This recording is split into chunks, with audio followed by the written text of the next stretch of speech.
Welcome to Peter and Ruffy's football show here on STV. The main talking points on tonight's programme: Joey Barton banned for 18 months. Moussa Dembele's season is over as a hamstring rules him out of the cup final. And Neil Lennon picks up a 2-match ban. Yeah, just three of the points we'll be discussing on the programme tonight. Alan Ruff is alongside me, Peter Martin. I'm delighted that our Bootroom guest is Sun columnist Bill Leckie. So quite a lot to get our teeth into. And the first part has to be Joey Barton. Well, he knew this was hanging over his head, Ruffy, and finally, I think this has caught a lot of people by surprise. 18 months, it effectively ends his footballing career. Yeah, I think it just shows you how serious it is, and they were obviously trying to stamp it out, but obviously he had a wee bit of past with it. I thought he might have learnt his lesson, but it seems as if it's been going on for a long, long time, and I think the biggest thing of the lot is betting against your own team or betting for your own side while you're playing. I think that's the one that sticks in people. Too harsh, Bill? No, I think if they're going to have... I've actually thought before that some of the punishments, especially up here, 2 games, half a dozen games, whatever, it doesn't really send much of a message. If they're really keen to get rid of betting in football, then they take somebody high profile. I don't know if they would have done that when he was 26, rather than now that he's coming towards the end of his career, but... I think you're right. I think it finishes him, doesn't it? But 1,260 bets, and he is an intelligent boy. It's not that's some acca. Yeah, exactly. It's one of those ones. I agree with you on the point that I think once you start betting, even if you're not playing in the game, once you start betting on your own team, I think you're treading into dangerous areas anyway. But over and above that, it's not as if he's an intelligent boy. It's not as if he doesn't know the rules. He's fully aware of it. Listen, I don't think there'll barely be a dressing room where people aren't betting on games, and I think there'll be a lot of dressing rooms where people are betting on their own games, but maybe they'll get pals to do it, maybe they'll just be a bit smarter about it. Some people are getting caught, and if you're high profile and you're doing it and you get caught, I think you run the risk of taking a proper towing like he's taken. Yeah, another thing about it which is rather worrying, which I wonder, on a serious note, Ruffy, that he should seek help. He says he's addicted to gambling. He says since 2004, he's placed over 15,000 bets on a wide range of sports now. That tells me that, regardless of how much you've earned in football, and there's been a few, I think, down through the years. One of them, I think, comes to mind. He played for Manchester United and Newcastle. Keith Gillespie. Keith Gillespie. He was the 62 grand in a day. Yeah. At the races. Now that tells me, and also John Hartsone's come out and said he was heavily. But I think, fortunately enough for the guys down in England, there are people to go to. I think the union, the players' union, not that our player unions don't do anything about it, but down there they're more active. I think they're bigger union, who can do more money coming in, so they can help that kind of thing. So if he's wanting help, you have to help yourself. Yeah, absolutely. Okay, of the newspapers on the back pages, we'll have a look to see what dominated the headlines as far as the record goes. It was a new Gers deal for Kenny, and Derek McInnes mentioning, "I'm so sick of second place." This is obviously trying to rally the troops for Aberdeen to win the Scottish Cup instead of the runners-up against Celtic, which the bookies have them before a ball is kicked. As far as the Sun is concerned, again, it's Kenny can cash in on this new deal, whether it's 1 year, I don't think it'll be 2 years, and it is also talking about Neil Lennon and his reaction to Danny Swanson agreeing to a pre-contract to join the High Bees. And as far as the Daily Mail is concerned, this is mentioning over in doubt, Moussa Dembele. That back flick in the Old Firm encounter has proved to be costly.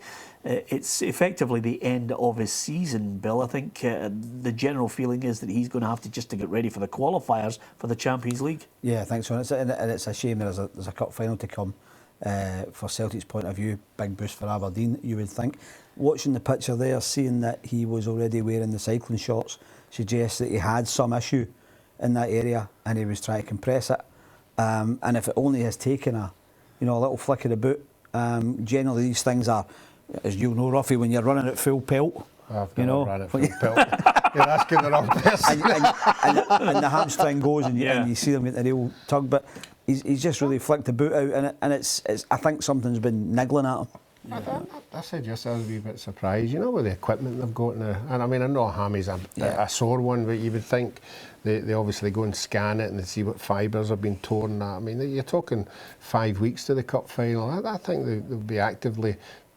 I would like to think as a player you'd be trying to say, well, there's a wee chance here, and keep your spirits up. They might be going to spring them on Aberdeen on the Friday. Yeah, well, I was going to say to you, I mean, Billy, we have all been privy to somebody who's been blown out and then all of a sudden, the next minute they're wearing the jersey. I wouldn't rule it out. But does it have an effect, do you think, on potential? A lot of people were selling him in the summer anyway. I mean, do you anticipate he'll be in Scotland for another year? Well, I think I don't think Celtic can lose out of it. If Celtic keep him, they've got a better chance of doing something in Europe again next season. If Celtic sell him, they'll make an enormous profit, which will only add to the gap financially between them and the rest in Scotland. Will let them bring in more players. So I think either way, from the point of view of watching Scottish football, you'd love to see guys like him stay. If he goes, Celtic are on a winner anyway. Yeah, and over and above that, one of the other headlines has been about Kenny Miller in the back pages, and 37 years of age, we've been singing his praises all season, Ruffy. Well worthy of another year's deal at Rangers, I think. Yeah, it's a no-brainer for me. I mean, you just look at that photograph, and the guy's an athlete, the guy's looked after himself, doesn't look that age. If you were to not tell me what his age is, I wouldn't be guessing it's that. Yeah. You see the work rate he has in the game, and now not only that, but in games now he's controlling the games. He's actually helping the youngsters run about him on the park. He's added a wee bit to his game, and you can see he can drop into midfield, and he's still got an engine, so why not? Yeah, is he an example to others? I mean, you and I, before we come on air, Bill, we're talking about, maybe if Jason Cummings and other up-and-coming stars had even, a modicum of his attitude to it, you could go on to an even greater level. Oh, no doubt. I mean, and it probably says something about the standard of our game that Kenny is still so outstanding in that Rangers side. Rangers have got no one better than him. And in Scottish football, there are few better. As Ruffy says, he's not just a centre forward. He used to be the guy that ran in behind and scored. Now he's the guy who can play wide on either side. He can drop in. There was a game I watched. They played at Motherwell back in January time. They won 2-0. It was the day the two. I think Hardy gets sent off, and then Scott McDonald sent off that day. And Kenny Miller, he started at centre forward. He's dropped into number 10. He's gone out wide. He ends up scoring the 2 goals. He's just controlled, and I think only played about 70 minutes of the game. And you just think the boy has got so many strings to his bow. And he is one of these guys, I begrudge him not a penny of what he's earned in his career, because he has worked his socks off. One other little story that I want to get your thoughts on, lads, before we go to the break. Incidentally, coming up, we'll hear from Callum McGregor. We'll also hear from Martin Canning, the Hamilton boss, Richie Foran and Jim McIntyre on the programme. And we'll get Bill's thoughts on St Mirren. We'll be speaking to a St Mirren fan as well ahead of their big game at the weekend. What about Neil Lennon? 2-match ban, Ruffy, 2 matches suspended. Yeah, I think that's fair enough. I don't think Neil left his technical area. I think it was Jim that travelled into his. Yes, he behaved in an aggressive manner, which is 2 games, but I often think that it's the actual facial expression of Neil Lennon that makes it worse than anything else. He gets so involved, and you can see the passion that's in there. So, no, I think 2 games in a 2-game is a bit right. Yeah, I'm glad it ended up that way, because sometimes I do think he gets the short end of the stick. I mean, he's his own worst enemy with some things, but on this occasion, I think there was a suggestion of 4 and 5 games, which would have been way over the top. Just these things happen in football. I mean, you're right. He's his own worst enemy. Sometimes he can't help but walk into situations sometimes.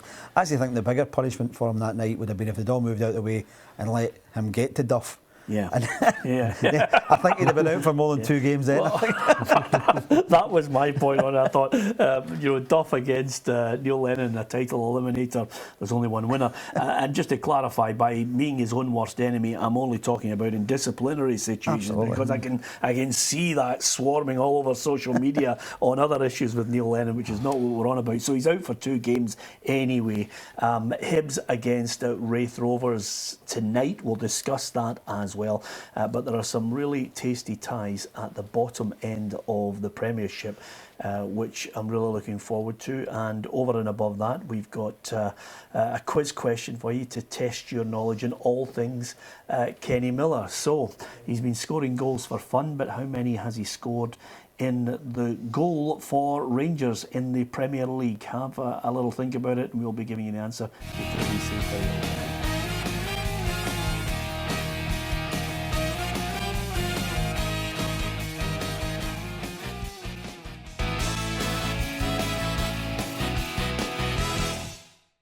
Welcome back to Peter and Ruffy's football show here on STV2. Alan Ruff is alongside me, Peter Martin. Our bookroom guest is the Sun columnist Bill Leckie. Callum McGregor, he's a man that's possibly pushing for a Scotland place. Should he be considered, Bill? Certainly be considered. I think he's had a very good second half of the season. He's come onto a game. He's a very intelligent player who I think has been on the verge of Gordon Strachan's thinking a few times.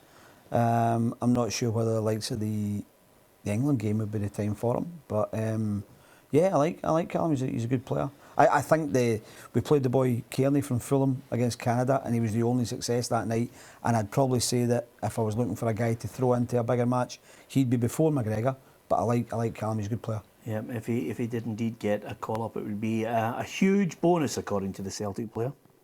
Massive. It's the biggest game for Scotland, England. It's a massive game. So for me, I just need to keep focusing on what I'm doing at Celtic and hopefully try and perform in some more big games, and we'll see what happens coming into the season. If you get a call to play for your country, then that takes priority over everything. So I'll be definitely delighted if that came. Well, Ruffy, I had him written him off at the start of the season as one of those players that Celtic might punt.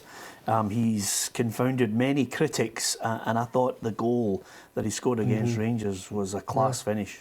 Yeah, I think you might be right. I think because a lot of people are expecting Brendan Rodgers to bring in a better quality player, but the young boys went in and said to himself, "Well, save your money. I'm here. Give me a shot." And that's what any time he's been given a chance, he's not letting anybody down. He gives you a bit of freshness. He gives you a bit of energy in the team. Compared to Barton, you can see the difference when one goes off and one comes on. I don't think he's ready to play in a Scotland team, but he's certainly ready to be brought into a squad. I think it would just be a great thing, a massive lift for the boy to be added into the squad and just get him to be about the place and see what's happening, and I think he deserves that. Yeah, and sometimes, Bill, I think we don't notice some of the quality that we have as far as goals that are scored in our league. I mean, Kenny Miller's goal up at Aberdeen, the first strike, the technical ability was superb.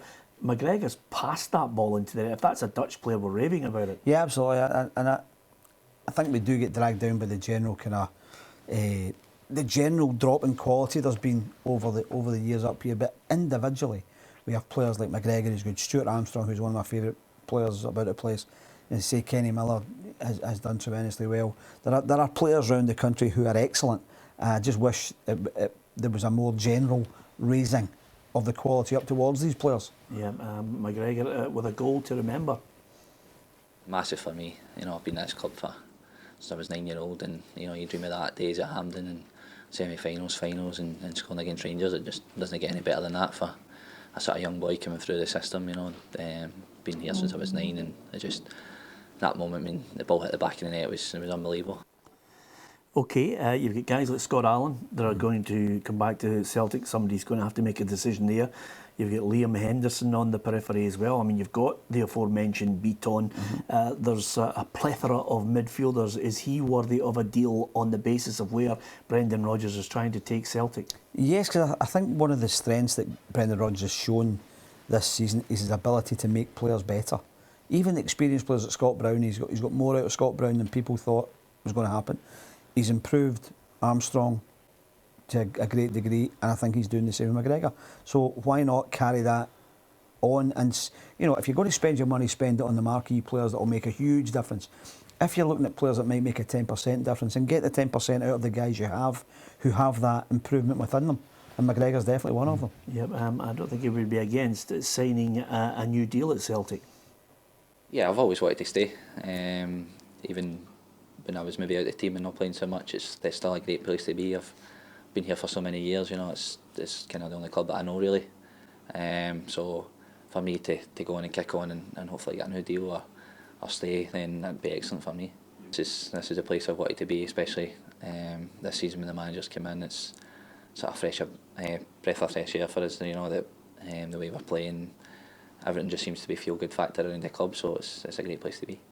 And he has something similar, Ruffy, to what we were talking about at a number of clubs. He has an affiliation with Celtic. Kenny Miller, same at Rangers. You're looking at Danny Swanson, a local boy, quite happy to sign for the team he supported. Yeah, and another spin-off of that is when you see young guys like that getting a chance, the other ones that are coming up are saying, well, if I hang on in here, he's getting a chance, I'll get a chance. So these young guys that are in the development squad will be saying, look, this team are going to give us a chance if we're good enough. And let's not forget, these kids are only like 20, 21. And you're thinking about them being mature at 25, 26. So they're going to have a good 4 years under their belt if they're playing first team football. Yep, well, we've already established that Dembele will be out of the cup final. Is that a major bonus for Aberdeen? They've got still to deal with the likes of Lee Griffiths, but you know, you've got Derek McInnes saying to his players, I'm sick of second. I can understand where Derek's going with that. Absolutely, and if you know or you think that Dembele's not going to play, then right away you have a boost because he's been by far the best striker in the country. You still have Scott Sinclair to deal with and Armstrong to deal with and Griffiths, who came on and did very well on Sunday. So you still have a lot of players that are in your way, but Dembele is a boost if you're Aberdeen. Aberdeen, I think, have to get down, and you can't guarantee you're going to win a cup final, but you can guarantee you give more than they gave, for instance, in their last cup final there, in the League Cup final. They have to get down and make a real game of this, give their fans something to take home. Just on that point alone, you know, the cup final is one thing. If they win it, huge boost for them. But I think Rangers, when they're looking to close the gap on Celtic, still have to work out a way to get past Aberdeen as well, because he, for me, out with Rodgers, has been an absolute star in the division. Yeah, I think probably their way to do it would have been to take Derek McInnes away from Aberdeen. You know, it's you know, you weaken your opposition and you strengthen yourself, but they've gone for Caixinha, which is fine, and the jury is out. I think Derek's a good manager. He's one of the things good about him. This time last year, he had a really bad time. They lost, I think, 7 out of the last 8, 6 out of the last 8, and people were, I'm not sure about this guy. And he's bounced back and he's done really well and taken them back into Europe. He's very resilient. I like the fact he's a young Scottish guy. I don't think Aberdeen's the height of his ambitions, I have to say that. Yeah, the problem with that, Bill, is, you know, I agree with you. He probably would take a job down south, but at what level? I think sometimes with the disdain that England looks upon Scotland, you know, they'll probably look and say, well, look what happened at Bristol City. Yeah, well, he had a very bad run at Bristol City, but then his time has proved about 6 or 7 managers had a very bad time at that club. What you would look at right now is like Alan Stubbs, who was on the crest of a wave with Hibs, wins the cup, takes the decision to go to Rotherham, and he's gone by Christmas or whatever, in a team that's heading down. So there's a real decision to be made there unless the big job comes up for you that you can't say no to. Yeah. If it's a Rotherham level club, a Birmingham City kind of club, you think, well, am I going, or am I better here trying to close the gap on Celtic and play in Europe every year? Yeah, absolutely. Ruffy, I'm a fan. Are you a fan? Yeah, I think the record speaks for itself. I said he's already did an interview and let us all know where they've been and where they were and where they are now. Cup finals, second in the league. The supporters are there. They're coming in numbers. They like what they're seeing. It'd be good for them to get a cup win. You know, that would just top it. You know, and I agree with Bill. They've got to be better than the last time, and I'm sure Derek will be emphasising that they really have to get about Celtic in this one. We saw what happened when Rangers stepped back and let them play. I don't think Aberdeen will do that. Yeah, we're going to talk about your battle in the Championship, which I think will get us all excited as far as St Mirren are concerned at the bottom end, Bill. But what about the bottom end of the Premier League? Because that's going to be a battle. We're going to hear from Richie Foran and Jim McIntyre. Yeah. There's 3 or 4 clubs that still aren't out of the mire. Well, it's a huge game coming up with Ross County and Cali Thistle. If Ross County were to beat Cali Thistle, you'd think Cali were struggling. And so if you can do that to your neighbours in a derby match, that's massive bragging rights. Dundee obviously felt that things were going bad enough to get rid of Paul Hartley. Whether they did the right thing, I don't particularly think they did the right thing. But maybe they'll feel that if they get 2 or 3 wins out of the last bit and they escape, that's fine.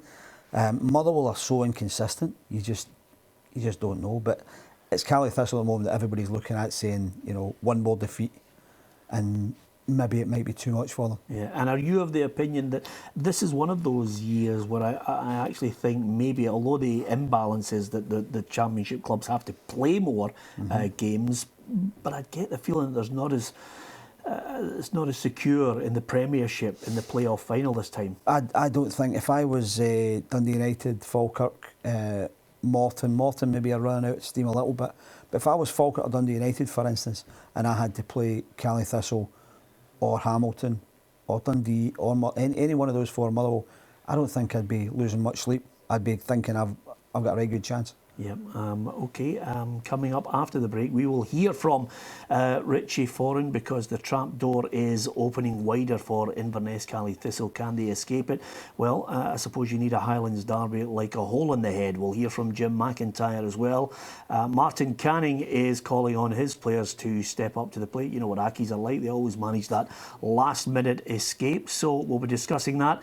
But we'll have a close eye on St Mirren coming up. There's a huge game at the weekend against Wraith Rovers. We'll discuss that next.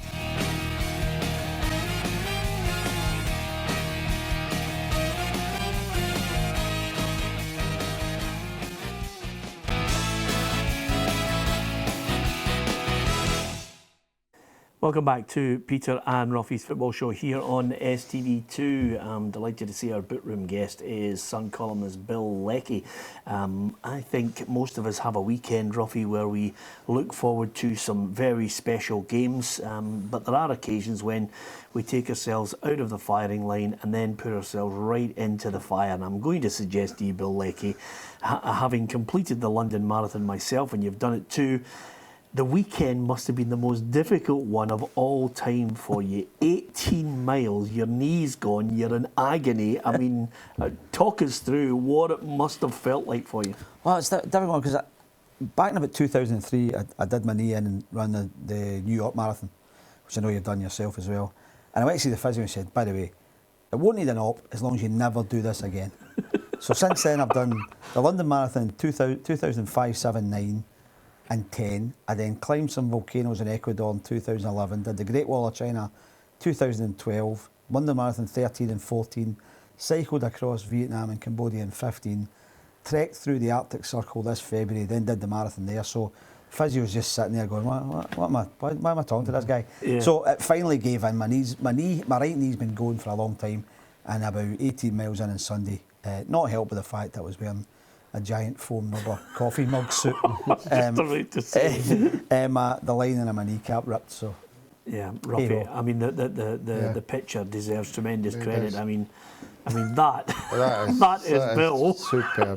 But to be running with a gammy leg and sweating in about I was like Joey Barton and William Hauser now, you know what I mean? It was ridiculously hot, but it was great fun, and I wore that to raise awareness for Macmillan Cancer Support, and the awareness was incredible. The number of pictures you get taken and kids wanting to high five you and people stopping you for a photo. It was brilliant fun.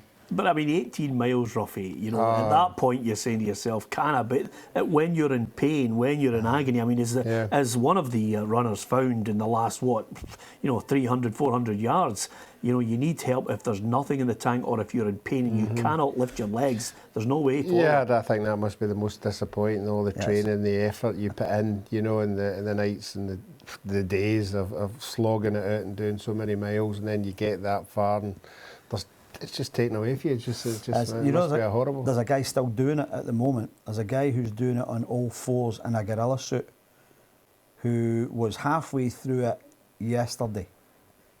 So he'll probably finish sometime tomorrow night.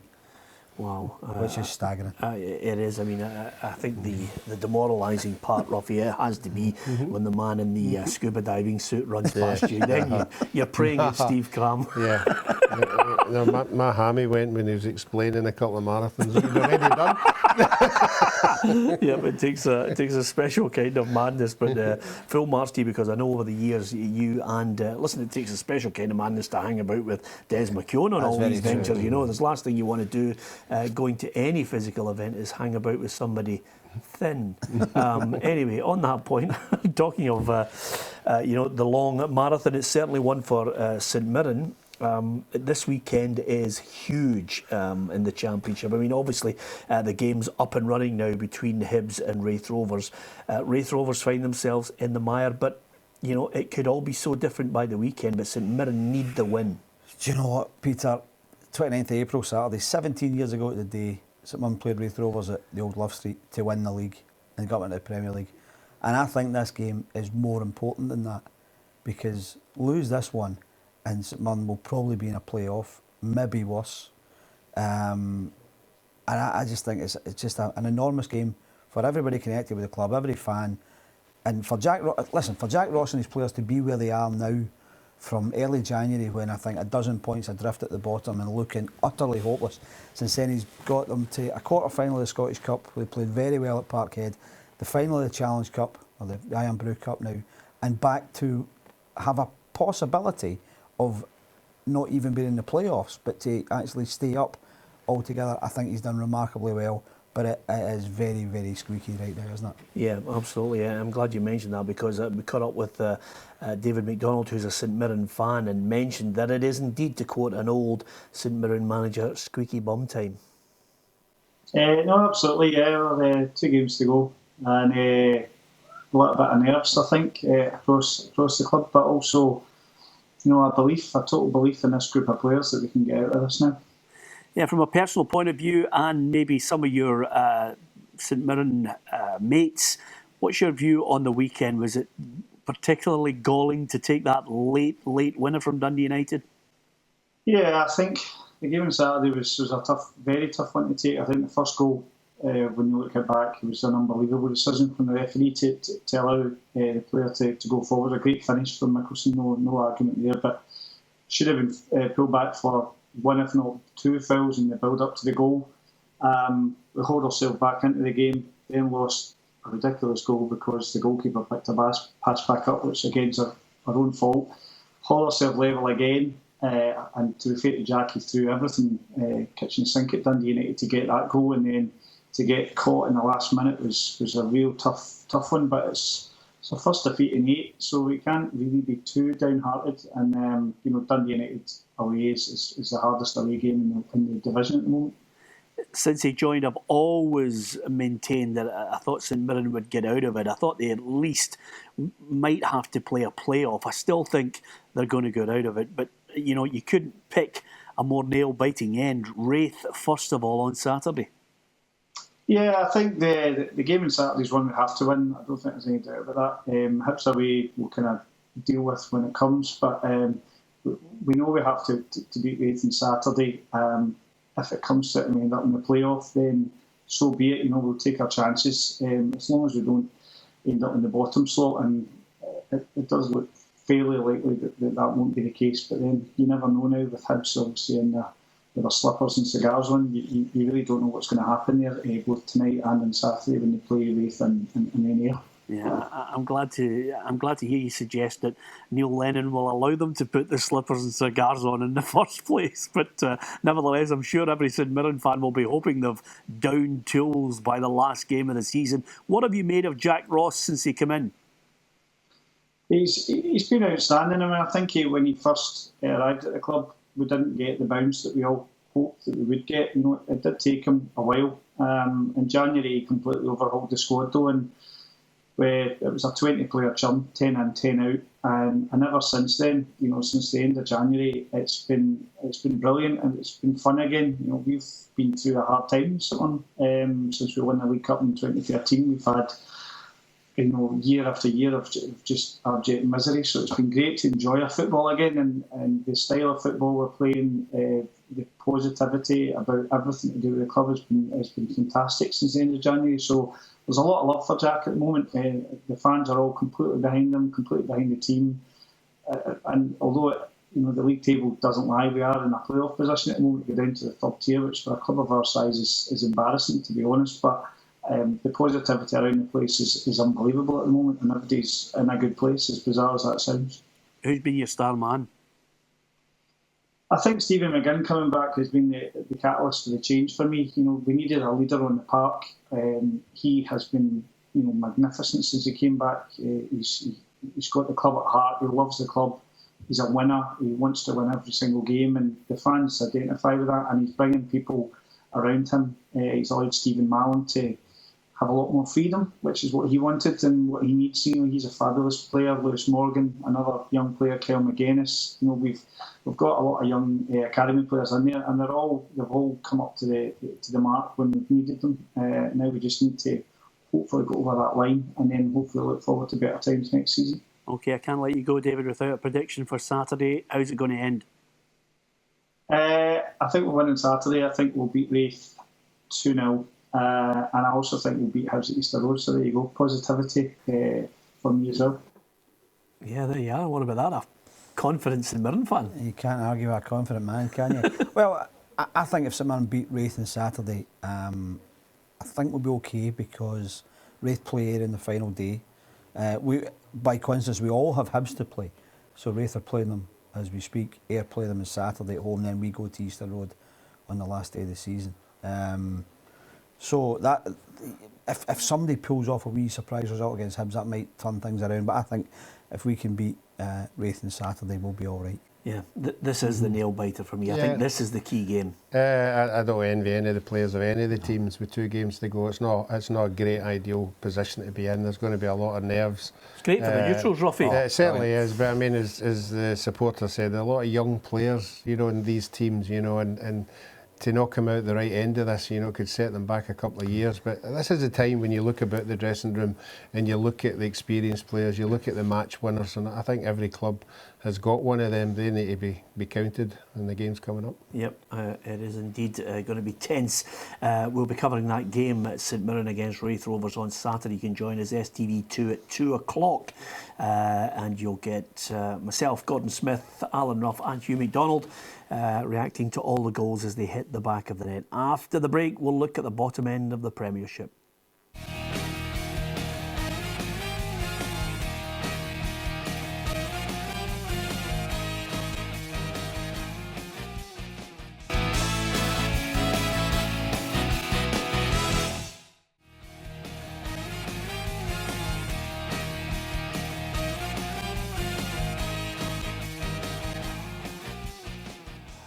You've been beaten again in one of the quiz questions. Yeah, well beaten. Yeah, again. Yeah, absolutely. Kenny Miller, 87 goals, league goals that is, and of course he's been absolutely superb for Rangers, and it looks as if he's on the verge of signing a new one-year deal. If it's any more than that, I'm sure he's got the legs. He was on this programme telling us he feels fit, feels good, and wants to play on for another couple of years, and you wouldn't begrudge him that.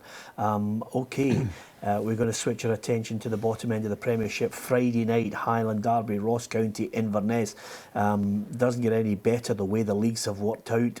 Bill, I know that I would like an extended Premiership with maybe 16 teams in it, but the way this thing's shaped up over the last couple of years with playoffs and there's everything to play for at the bottom. It keeps it exciting. Yeah, I think with 16 teams, you could still have a really exciting bottom of the table. You would still have 4 or 5 teams right up against it. Friday night's a cracking game. I do like the Highland Derbies. I've always enjoyed going up to them. And this is one that's got real bite to it, isn't it? It's a fantastic game. And as I said earlier, a real chance for everybody in Dingwall to really put one round their local rivals. Yeah, absolutely. I know you like going up there. Is it because you still get an overnight? I mean, we used to get a weekend stay on. An overnight and a wee trip to Johnny Fox's in Inverness. I'm so glad you've encapsulated what every journalist enjoys about going to the Highlands. As far as the game is concerned, of course, one surprise that emerged from the Tulloch Stadium was the return of Maurice Malpass, a move that Richie Foran says was initiated by the board. The board recommended I take someone in with me, someone with experience, with a lot of knowledge of the Scottish game, and so I picked Maurice. I had a good think. Who's around, who's out there, who I trust, and Maurice is the ideal candidate. Perfect man to bring in. Huge experience in the game, huge knowledge of the Scottish Premiership, an experienced defender in his day, over 50 caps. We've conceded too many goals. Maurice can help. rectify that. I know Morris, we've been friends for a long time. I trust him. That's the main thing. You need to be able to trust your staff, trust the people around you. Morris is old school. You can rely on him. He's here to help. We needed a bit of help. That's why he's in. I'm delighted to have him in. Yeah, well done to Richie Foran, because some other people would dig their heels in, but he knows he needs help. Yeah, I think he does, but I mean, I don't think it's an ideal situation, you know, for a manager, a player of that experience coming in and sort of overlooking what you're doing, particularly when things aren't going particularly well. I'm not saying it seems to be, you know, that's what happens when you've got somebody there, but I mean, I think he's been quite good in the interview there to say, yes, he needs help, yes, he needs people to assist him, but if it wasn't to go well, you know, and Morris sort of in the background, it seems an automatic step up for me, and that's the way it seems to go in football. Well, it might seem that to you, but I think Morris is not resigned to the fact, Bill, but I think he now always looks upon himself as a number 2. Morris had the chance when Terry Butcher was leaving to go to Hibs to stay on as number 1 and made the choice to go as number 2 to Hibs. He had the opportunity and he knocked it, and I think that was his chance. So I think if I was Richie Foran, I wouldn't really be worrying that it's Morris that's going to cut my grass. Yeah. But I might be thinking that the board have got to fly him out if things don't go well. I really like Richie Foran. He's one of the funniest and most honest and passionate guys I've met in football in recent years, and I feel sorry for him the way it's gone this year. But that's the reality, isn't it? Yeah, you are where you are for a reason. If Maurice Malpass can come in and defensively structure them and get them 2 or 3 1-0 wins that keeps them up, it's been a great decision. Yeah, absolutely. And as ever, we always like to be fair on this programme. There are other good Flymos as well that you can buy if you're cutting your grass. As far as the derby's concerned, Bill's just set it up brilliantly. It is going to be tense up there, especially when you consider the predicament. Here's Richie Foran's take on it. Look at Friday night, beating Ross County. Dundee are 2 points behind us. Saturday morning when they wake up, huge pressure on them then going to Motherwell. So that's why Friday night is massive for us. Now it's the biggest Highland Derby, probably for both teams, although with County being 8 points ahead, they're probably out of it at the moment in terms of finishing bottom. But come the end of the game, we can drag them back into it. That's what we look to do. Well, I can understand his look at the mathematical equation here, Ruffy. A win for County, and I think they won't even be involved in the playoff. I think it'll be really, really difficult for him. You know, you can see even in that interview, I mean, we interviewed him after the game and he was hurting badly. Yeah. I mean, really, I've never seen a manager that's hurting as much for a long, long time, and that's probably one of the reasons that Maurice Malpass has been brought in to sort of take some of the pressure away from him. But certainly, there's none of these teams showing any form whatsoever. The only thing you can sort of hang on to is every time you get home advantage, you would think you've got an advantage, but I think all these teams are good enough to beat each other. Yep, Friday night. Here's Jim McIntyre's view on it.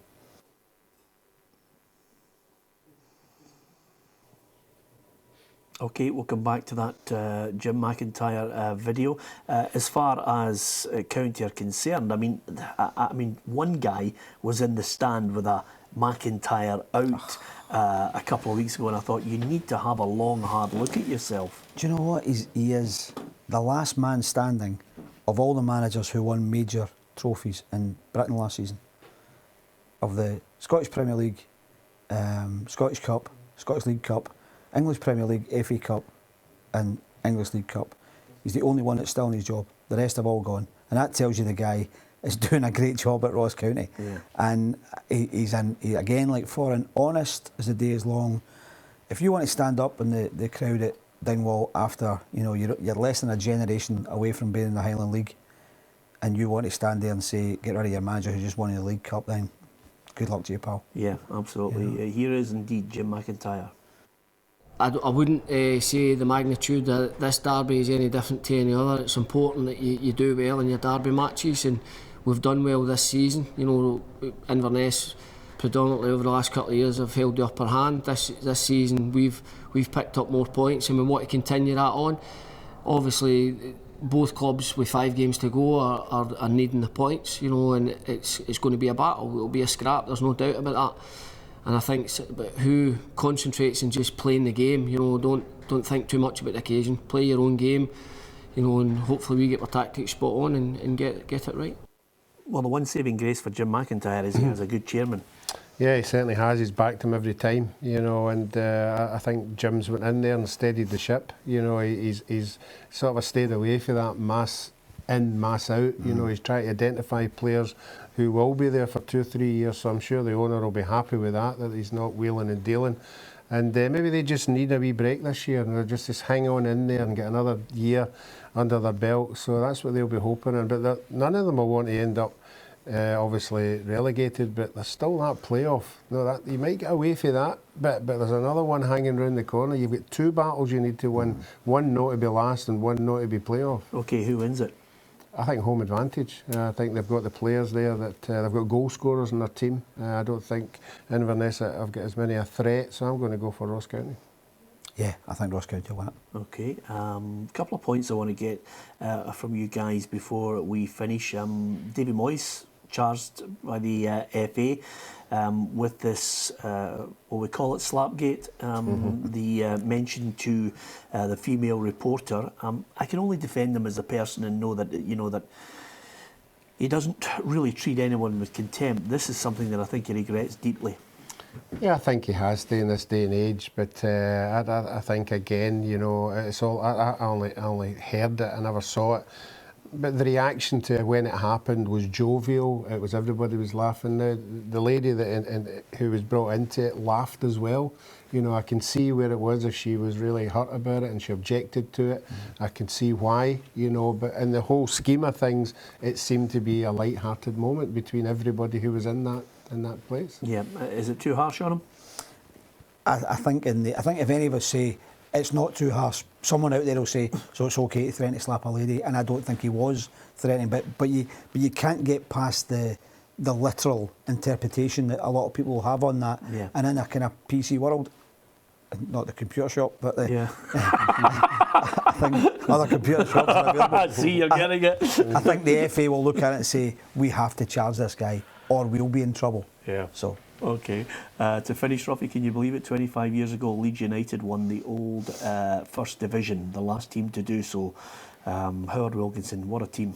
Yeah, they had an era. They had all fantastic players. I mean, you can go to that era. They won before it when the Bremners and all that. It was just a fantastic place to be. I've got relatives down in Leeds and they enjoyed every minute of it. Oh, excellent. Did they invite you down? No. Okay. I just told you about it. Nothing worse. We had a great time. Wish you were here. Anyway, thanks for all the mentions of every sponsor we've ever known on the programme. Thanks to Bill Leckie for joining us. From Ruffy and myself, good night.